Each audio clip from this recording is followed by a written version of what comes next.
चालू कराय दो.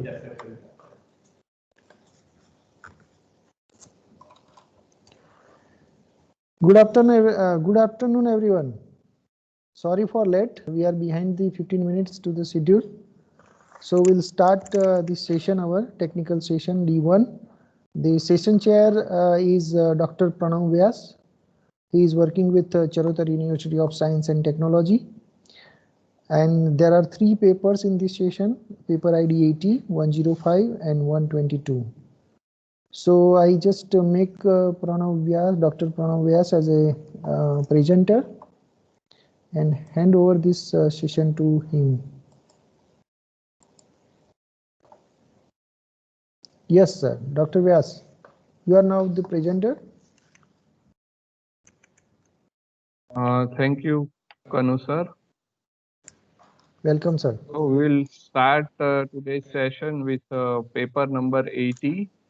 This paper is titled as Firmware Attack Detection on Gadgets Using Ridge Regression. And author is Dr. Mr. Arul Punida.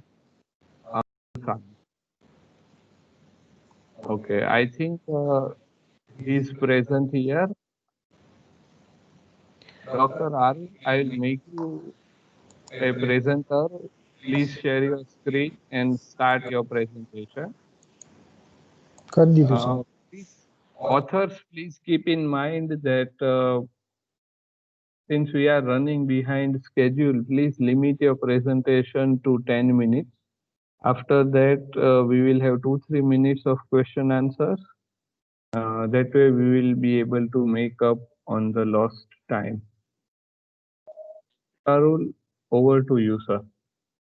Please share your screen. Yes, good afternoon to all. Just a second, I will share my screen. Fine.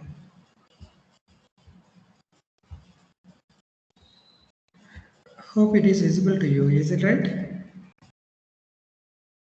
Yes, sir, it is visible. Yes. Okay. Good afternoon to all. Okay, myself, Dr. Arul, and my co-author is Amit Angaswamy. We are going to present about the topic of in IC Soft Computing 2020 with the paper ID of 80. That our title is Firmware Attack Detection on Gadgets Using Ridge Regression Algorithm. So, first of all, we get into the topic. We should need to understand why I chosen this particular topic on this scenario. Actually, we have to concentrate on malware. Malware is nothing but a piece of program. Okay, that program also can attach with any kind of executable file. Okay, with that executable information, it can able to steal our data. Okay, so we should need to identify the information which is hidden inside in our actual file. So that is what our main idea. Okay, that for that reason I am going with this particular topic, that is firmware attack detection on gadgets. Okay, using ridge regression. So which means, okay, that particular simple piece of code may attach with your original file that we have to identify. So this is what our idea. Okay, so as usual, there are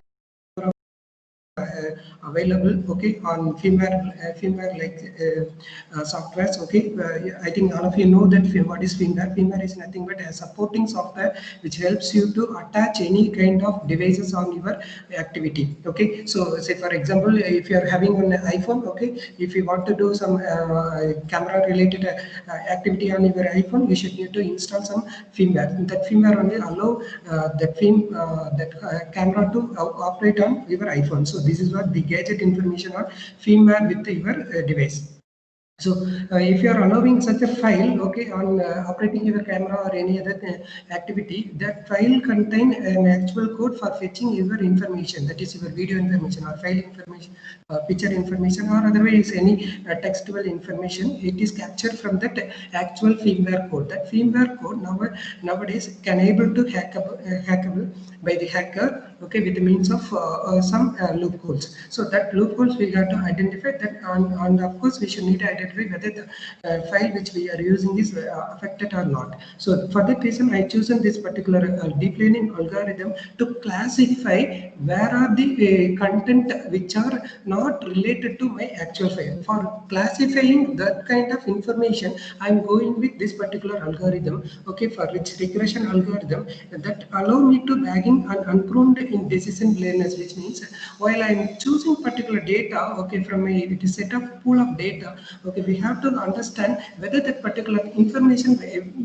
which content is related to the what I'm searching for in that particular file. So for that reason, I'm going with rich regression. So literature review, there are many authors done different algorithm for identifying malware. Okay, so please understand that its firmware is nothing but a software which is allow you to interact with your device. Okay, the malware is a piece of code. It can attach with your firmware softwares. So with that idea, there are a number of authors are worked on it to identify such a piece of code whether present or not inside in your file. So for that there are output minimization algorithm or multi-stage rules algorithm done by Aslan. Okay, so these are all the detection algorithms nowadays rolling on statically to identifying all these things. There are some approaches are done for dynamic approach also, which means you are filing the mode of executable, like while you are using your gadgets, how we can identify whether that particular file is doing only benzene activity, whether it is not doing any malicious activity. Malicious is nothing but unwanted activity it is not doing. Okay, for that we should need to understand our file system. Okay, that then only we can able to system. So this is what the file system architecture of any gadgets or devices. Okay, these are all the very informative information that is every file contain an executable 1 MB data, that is that is historic data, that is DOS like data, and of course PE header. PE header is nothing but an executable file header, and of course different sections. These are all the sections or your actual runnable code data. So actual runnable code data, in the sense it is a data dictionary, okay, data directory which contains what are the codes we want to run in our machine. Okay, in that codes, okay, there are several sections are there. As usual, it's iData and the source data and data text and source. These are all the information which allows us to fulfill our services over gadgets. Okay, fine. So this is the information of our research. We want to apply all these kind of data. Okay, we have to bother about our PE header, we have to bother about our sections, we have to bother about all these parameters inside in the section data. Okay, so for that I am simply for clarification purpose I am saying this. Okay, this is the data. Okay, I am getting on get message call. That get message call I am making from my user 32 DLL. Okay, if I will make that particular get message call from my imported DLL, which means imported DLL is nothing but a supporting file which help you to run your activity. That file contain what are all the kernel calls we want to make it for, so that we can fulfill our services. So this particular call, say please try to understand, the get message is nothing but an actual call. We want to send some information whatever we gathered from our user to our kernel. For that there is a service file, that is firmware file contain this particular user 32 DLL. That user 32 DLL contain one functionality. That functionality is get message functionality. Okay, so here only hacker may try to utilize that particular get message whenever we are invoking from such an application. Okay, they will try to keep track our data. Okay, keep track our activity. Okay, when they are trying to keep track by putting some information inside that particular file, whatever call we are making, it will allow us to run on the other end. So this particular simple information we have to this particular information we should need to fetch from our algorithm. Through our research we should need to identify whether that particular kind of activity is going or not. Okay, this is what our aim of our algorithm. So ridge regression, why I am choosing here ridge regression in the sense, okay, it will allow me to randomly, it will classify the unwanted variables which are all putting together on my file, okay, which are all not correlated with any other parameter of my executable. That we can easily classify this particular ridge regression algorithm. The algorithm goes like this. We have to start our preliminary actions of fetching our file and pre-processing the file, and we have to train we have to segregate, take our entire data. Data, we should need to perform some evaluation over the training data set by the learning set. Then we have to sort the classified data into one certain pool. Okay, then we have to select our samples. With that selecting samples, we have to say label in the sense we have to make whether that particular call is whether related to any user 32 or kernel 32 or application 32, like that. Whether there are n number of categorizations are there, that categorization we have to label it. Okay, then after that labeling, maybe for understanding purpose I put it here human alert. Okay, so that may be nowadays even robotic alert are also there. Okay, we can labeling all this information. Then we are getting into our training set.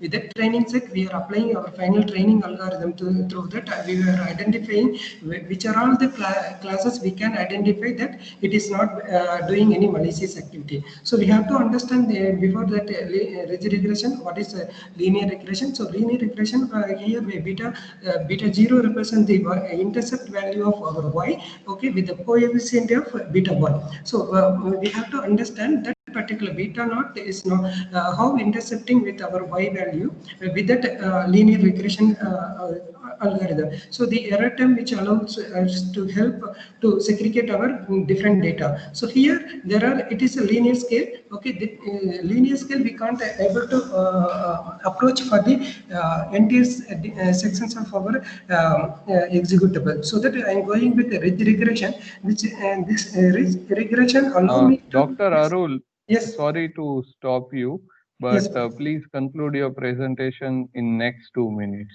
Yes, sir. Yes, sorry.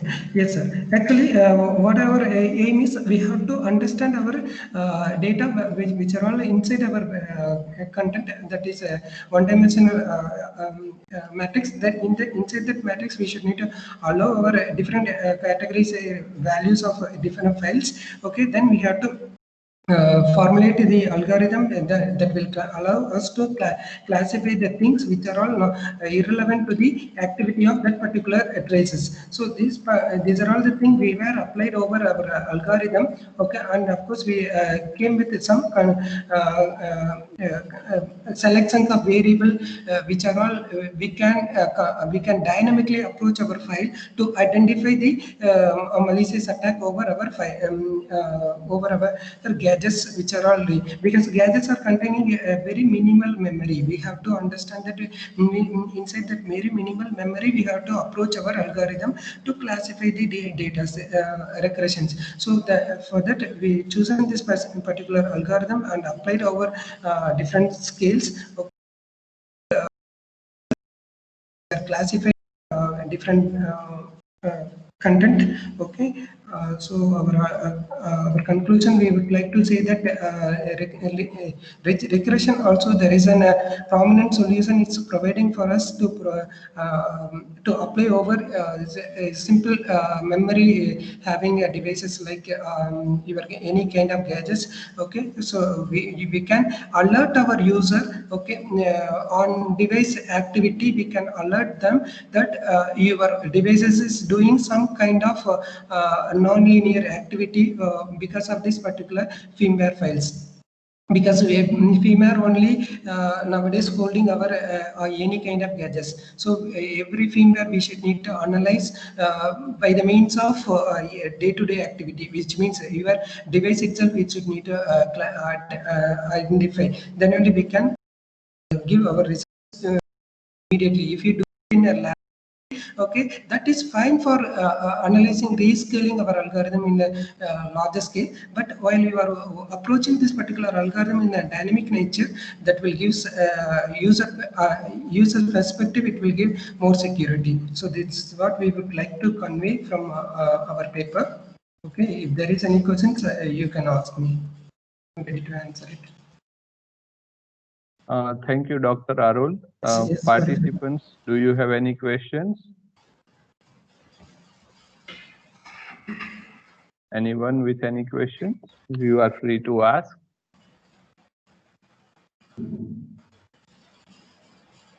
Yes. Dr. Arul, I have one question for you. Yes, please, sir. Yes, please. You have not, in your presentation, you have not mentioned about the data set that you are using. Actually, Can I you would tell like me to what show. data set is there?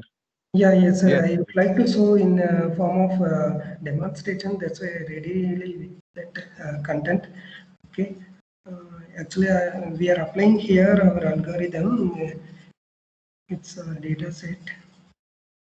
Okay, these are all the attributes we are applying for it. Okay, and once again, I will run the file. Okay. So where we are lagging our information, with that information, this particular alpha value we were chosen for applying our regression. Okay, so we were understand that our data set. Can you able to see my screen, sir? So Dr. Arul, what my question is that where is the data for training or testing? Are you having any data set? From where are you getting the data to train your model? That's what my question is. Are you using any open source data set, or are you having your own data that you have collected from some source? That can you elaborate on that?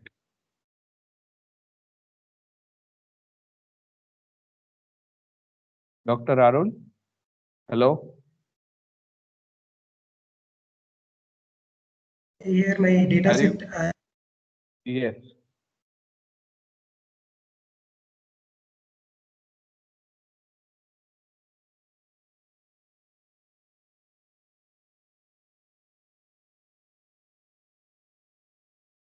Hello, Dr. Arul, are you with us? Okay, I think Dr. Arul had a connection glitch. No problem. We will move forward.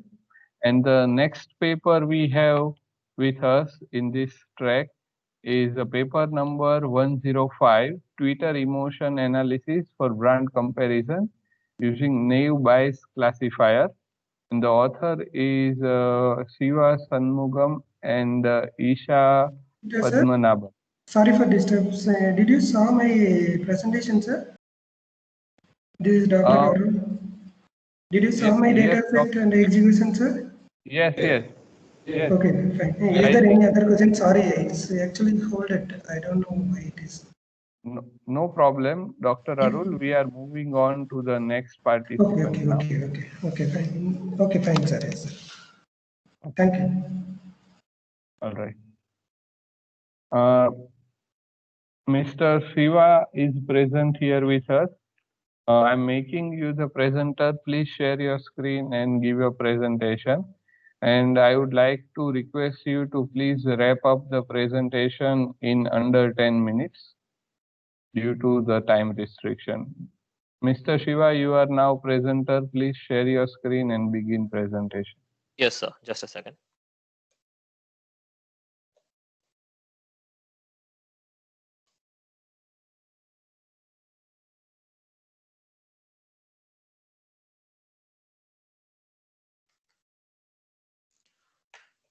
Yes, sir. Sir, can you see a screen, sir?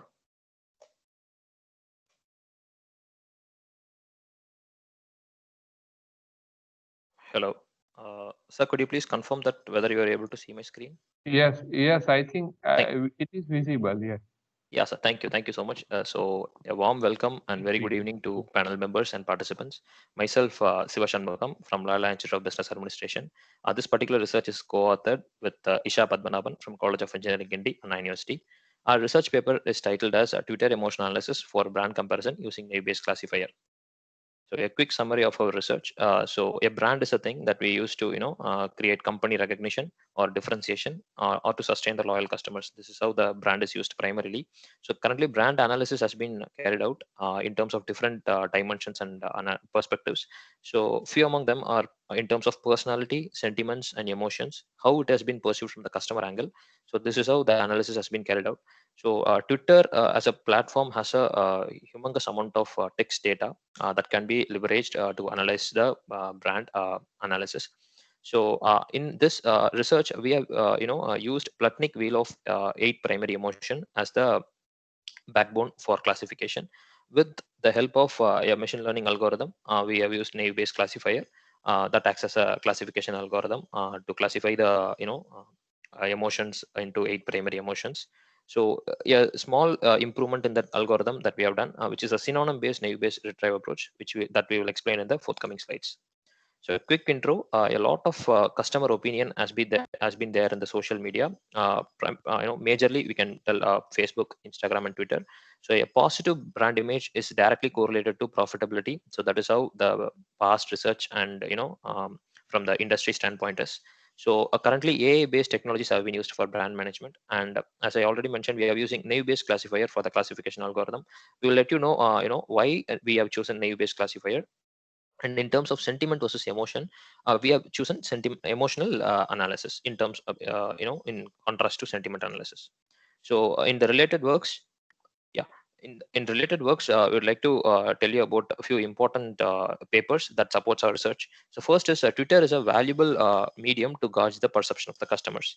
And second thing is brand comparison can be done at different perspectives. So on the equity, personality, emotion, and sentiment. Most of the research has been done at the sentiment level. Sentiment classification has been done in 3 levels. One is positive, negative, and neutral. In this particular research, we have gone to emotional level to have an in-depth analysis of the customer opinions. So that is why we have chosen emotional.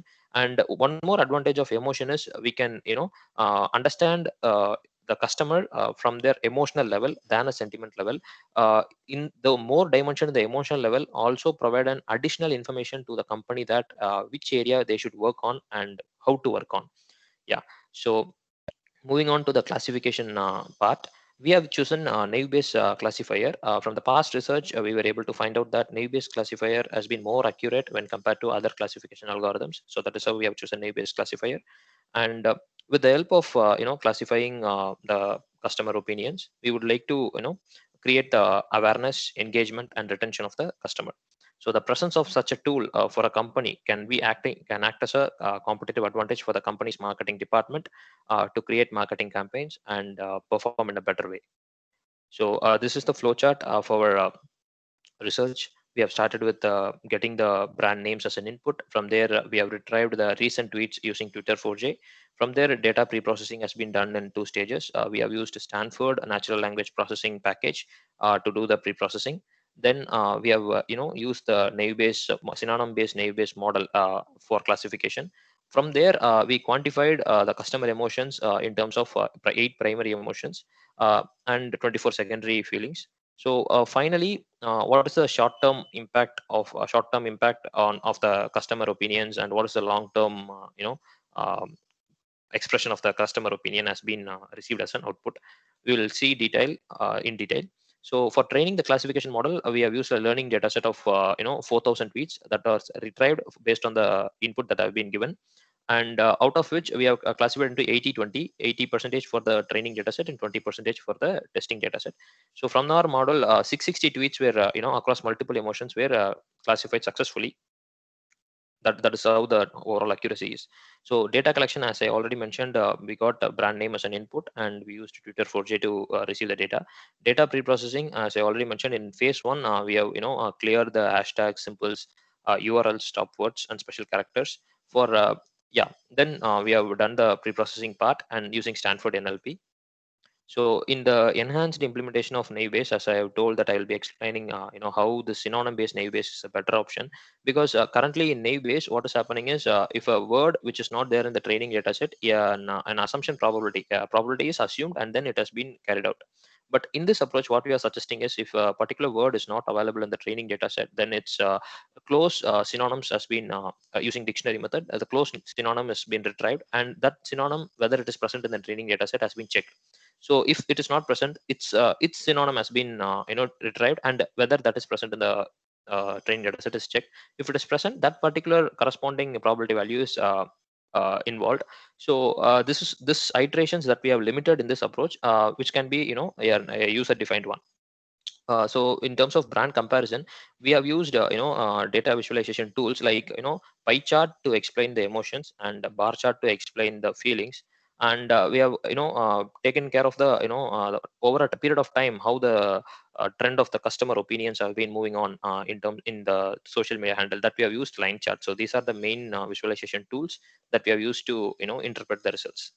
So there is a quick snippet of our tool interface, how we are receiving the brand, and a pre-processed tweet, and I mean NLP tagging, part of speech, and NER tags. So there is a probability scale that explains what is the probability that particular word happens to be in that particular emotion. So here is a evaluation that clearly shows that the total accuracy of 82.5%. Due to want of time, I would like to quickly go through the experiments that you have conducted. So we have taken OYO rooms and Airbnb as an example, and then we have started comparing both the brands using the tool and model that we have designed. So from this, one thing is clearly understood that in both these brands, happiness and sadness are the top two emotions. The only difference is being for Airbnb, happiness is the first, and for OYO rooms, sadness is the first. So, but those two emotions are the top two emotions for both the brands. In terms of feelings, remorse is the most occurred feeling for OYO rooms, which is a combination of sadness and disgust. In case of Airbnb, it is guilt, which is a combination of joy and fear, is the highest feeling. So, as I told, over a period of 6 months, how the trends have been, changed. For that, we have checked for Airbnb and OYO rooms. We could see that yeah, just a second. Yeah, we could see that joy and sadness remains the same for Airbnb, and for OYO rooms we could see a direct relationship between the two emotions. But in Airbnb, there is a huge fluctuation observed in the above two emotions for the OYO rooms. So for Airbnb, an increase in sadness and increase in happiness has been same, but for OYO rooms, there has been a huge fluctuation.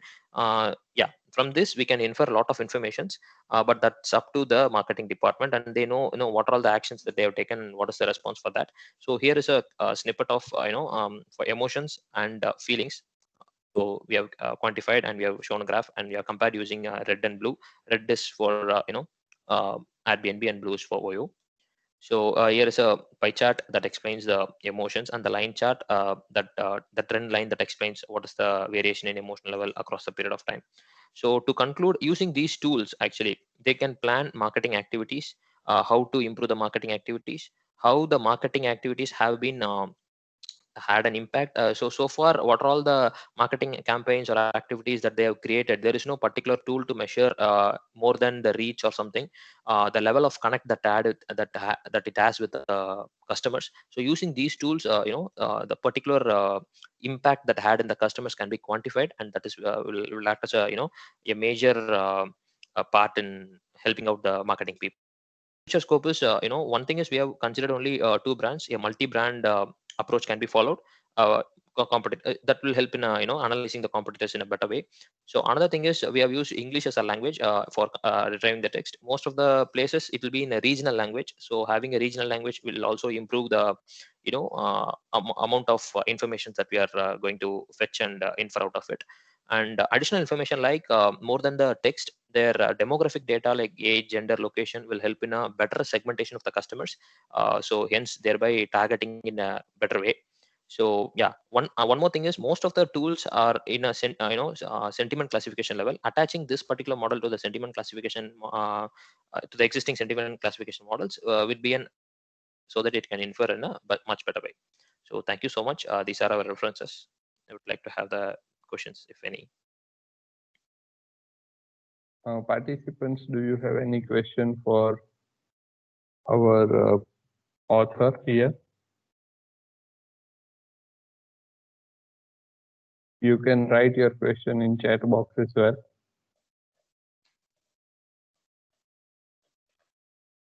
Okay. In case, Siva, I have one question for you.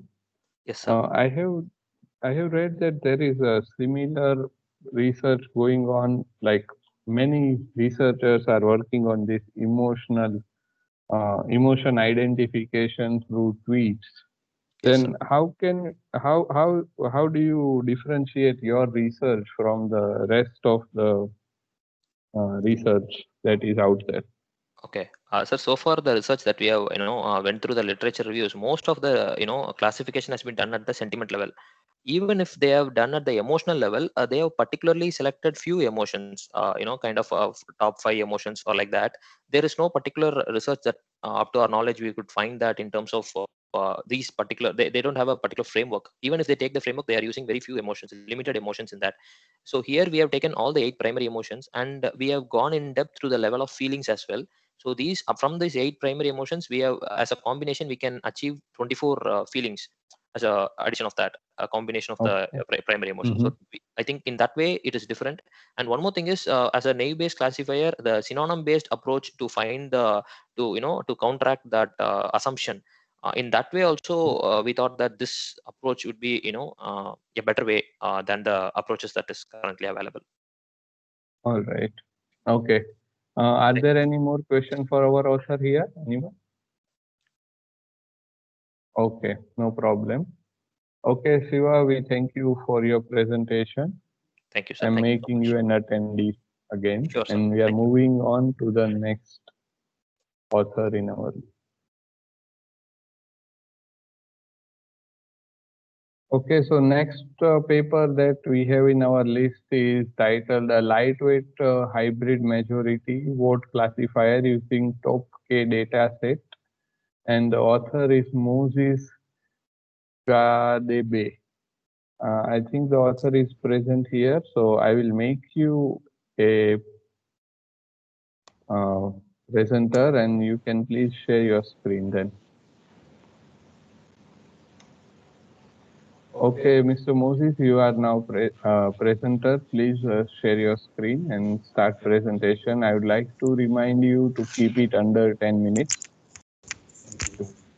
Thank you very much. My name is Moses Kadebe. I'm from Tshwane University of Technology. My topic is a lightweight hybrid algorithm for majority vote classifier using Top-K dataset. Okay. Human activity recognition, it is possible on smartphone, which is a resource-constrained environment. In other words, resources that are there, they need to be shared, like we said, the CPU, the memory, and then also the storage. So we require an algorithm that will be able to run on the smartphone, be able to use those resources or to optimize resources. So currently in human activity, they've used a lot of tree-oriented algorithm with hybrid algorithm, which improves what called accuracy and time with what smallest data set. But however, in contrast, we're having other algorithms like support vector machine, k-nearest neighbor, naive Bayes, which require huge data set, which cannot be able to run within the limited resources, like your smartphone. So which has a negative impact on the resources, okay? Because of it require a huge data set that can be, that will require more memory, which will require processing power, which will require storage. And then, as we have said, most of them, the human activity recognition, they use tree-oriented. They have explored more on using tree-oriented because of it uses smaller data set. So in our case, we want to combine those data hungry algorithm using smallest data set and also maintain higher accuracy and precision. Okay. So on the related work, we have other work which use smartphone, and then the work of Kapwes, which collected a data set of 10 segmented from 200 readings. And then they've used C4 in Weka and they've achieved 90%. And then also we have another one which used the same data set, which is Cartel et al., which they have achieved 91%. And then they've used what's called ensemble algorithm. Okay. Then we have other algorithms like Dagestan and Al-Mari, which combine C4, decision tree, and other boosts. Okay, as a meta classifier, similar to Gandhi, Padey, and then using the same data set, which way they've been able to collected by Kapues. Okay, which they've seen that there's improved accuracy more than other work which were done. Also, we have another work by Gupta and Kumar, which they proposed similar data set to Kapues, and they tested it using Weka, and then on their algorithm, they've achieved 98%. Okay, so as I've indicated, most of these algorithms, the hybrid and ensemble algorithm, they were based on Chan and Stolvo combiner strategy. But this combiner strategy, in most cases, it was using tree-oriented algorithm without using the support vector, naive Bayes algorithm, and K-nearest algorithm. And then we have other work which are listed on the reference list. That's why here I said more. Okay. So what is the purpose of this paper? Is to introduce a split then vote combiner strategy, which will allow us to combine this data-hungry algorithm. So this splitting algorithm, it split data into lower and upper, an upper, whereby the data set is split into two parts. The other one is going to be used for the lower algorithm, the other one is going to be used for the upper algorithm. And then this algorithm is based on integral of CDF, which is cumulative distribution function. Then after that, it joins the lower and upper algorithm as joint voting lists, so that we can be able to combine the results of what? Of the lower algorithm and what? And the higher algorithm. So that it uses what's called majority voting. Okay. At the end of the day, it makes a final decision based on the combined list of voting list. Okay. Then to combine heavy learners as lightweight algorithms suitable for smaller data set, and then by so doing that split then join a strategy. We use it to combine those that hungry algorithm. Okay. What is the main purpose? To optimize resources constraint of what? Of smartphone, because of the data hungry of algorithms, and then also the classification power of what? Of the algorithm. Okay. Hypothesis. Our main aim is to close the gap between tree-oriented algorithm and data-hungry algorithm. As I've indicated that most of the human activity recognition algorithm, they're using tree-oriented algorithm because of their best when using smallest data set. Okay, so our aim is to say we want to combine to close the gap between data-hungry algorithm, which is our naive Bayes, and K-nearest, so that we can use smallest data set in order to close the gap between the two. Then will the integration of K-nearest and naive Bayes with compressed smaller data sets improve precision and algorithm? That's our second hypothesis. And then our third hypothesis is how effective is split then join strategy versus Charles and Stolvo combiner strategy. Okay, so the methodologies that we follow is as follows. We've used data collection, whereby we've used a convenience sampling strategy, whereby we recruited 13 subjects, which are our TUT staff members and students. And then the tool that we use to collect the data set, it is the prototype which we have developed in 2018, which we installed on smartphone, on a Samsung smartphone phone. Then with that, we managed to do what? To collect top K personal data set from what? From 13 subjects. And then after that, the total collection or the total size of the data set is 2,860 rows. Then we follow Mr. again remotely. Kadabe, please conclude your presentation in next 2 minutes. Thank you. Oh, okay. Thank you very much. Then this is our architecture that we have created. So the first step is where we reduce the data set so that we can be able to minimize the volume of data set. And then after that, we split the data set into two parts using the integral conditionality, whereby any data set according to the mean which is less than equals to the real-time attribute is taken as the top level, and then any data set that is greater than, or any data point that is greater than the real data point value is given as what? As K nearest. At the end of the day, we join them into majority vote, and then we get a final decision. Okay, so we simulated our algorithm into R, and then also we use existing R algorithm like C4, Husted tree, naive Bayes, support vector, random forest, using a K-fold cross validation. Then after that, our data set was broken into two parts. 70% was used for training, 30% was used for testing.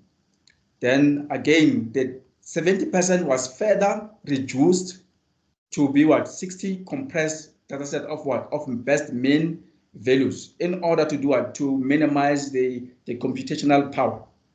Then after that, we use the K nearest as what? As 1 or 2, 1 or 3 or 5. Okay.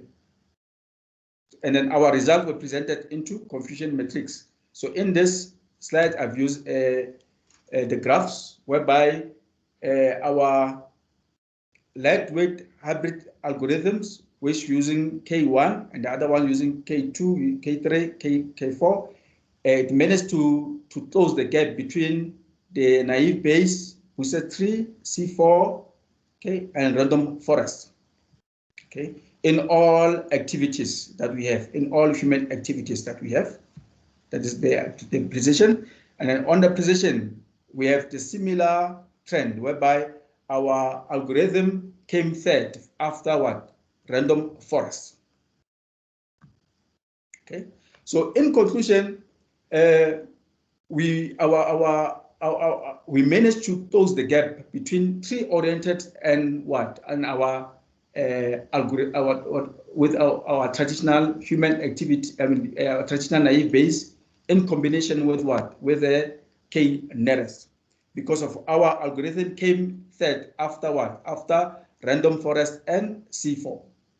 Also, we've managed to indicate that our network hybrid majority vote is effective and reliable with what? With smallest yet compressed data set. Okay.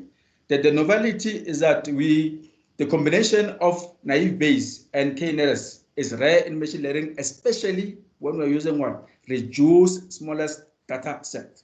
That makes it a theory in machine learning and human activity. Then our split then vote strategy is competitive with Chan and Stolvo to combine heavy algorithm using what? Using smallest data set based on integral conditionality. Then the split vote strategy is suitable to do what? To optimize the resources of what? Of constrained environment. So thank you. That's all for my presentation. Any questions for this presentation? Anyone with any questions?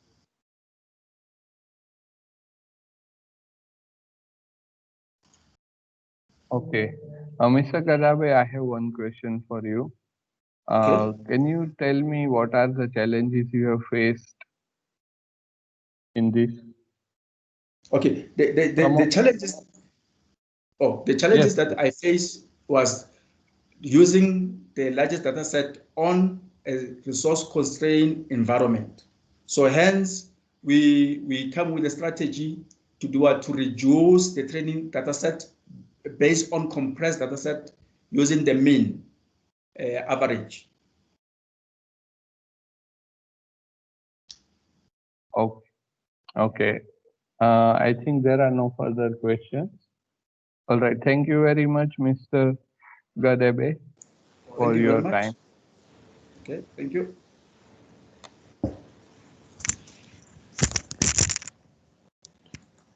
Dr. Vyas, thank you very much for chairing this session. We are ending this session, and I request all the conference delegate to join the technical session E1 soon. Thank you very much, everyone.